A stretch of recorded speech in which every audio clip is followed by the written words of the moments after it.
Greetings everyone, I'm Dr. Anth. In the first video in this series on America's regional cultures, I mentioned that I have lived in, spent time in, or have family in most of the 12 regional cultures. In the Yankeedom video, I talked about my maternal grandparents and my mother, who were born and raised in Yankeedom, and how this affected their views, particularly on education. In this video, I will talk about my paternal grandfather, who was born and raised in Greater Appalachia. His ancestors came from the borderlands of Britain.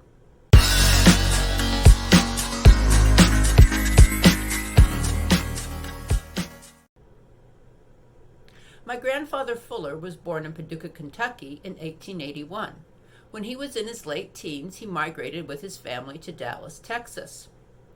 In the video on Greater Appalachia, I pointed out that Mexico had invited poor families in Kentucky and Tennessee to immigrate to the Mexican state of Tejas in the 1820s.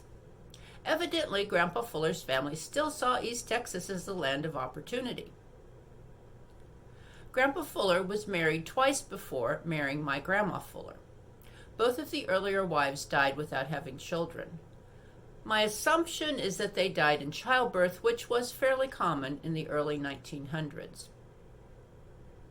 Grandpa Fuller was 43 when he married Grandma Fuller, who was 22, in 1924.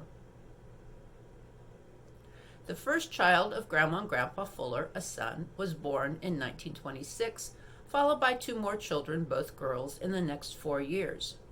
In 1931, the family moved to the Ozarks in southern Missouri. According to my father, he was born in the family's new, unused chicken coop in the winter of 1932. Evidently, the birth took place in the chicken coop so that the other children wouldn't hear their mother's screams as she gave birth. The family tried to make a living by farming, but the soil in the Ozarks is very rocky and not really suitable to farming. The family was extremely poor. When the U.S. entered World War II, my dad's older brother lied about his age and joined the military. By this point, Grandpa Fuller was in his 60s and having health issues. My dad, even though he was a child, had to help provide for the family by shooting squirrels for dinner. Dad and his siblings, including two younger brothers, attended a one-room schoolhouse through 8th grade.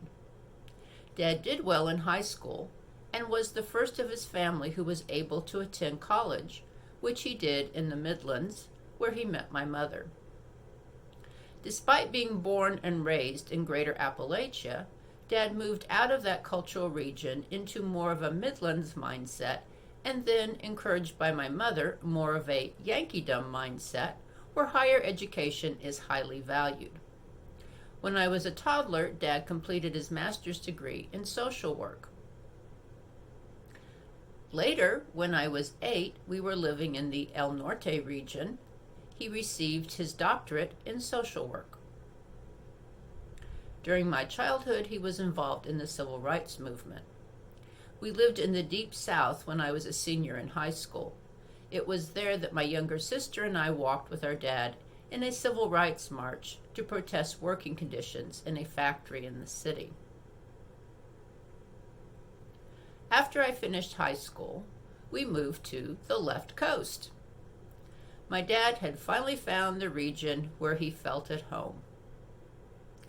I kept moving, first to the Tidelands, then back to the Midlands, and later to the border between El Norte and the far west.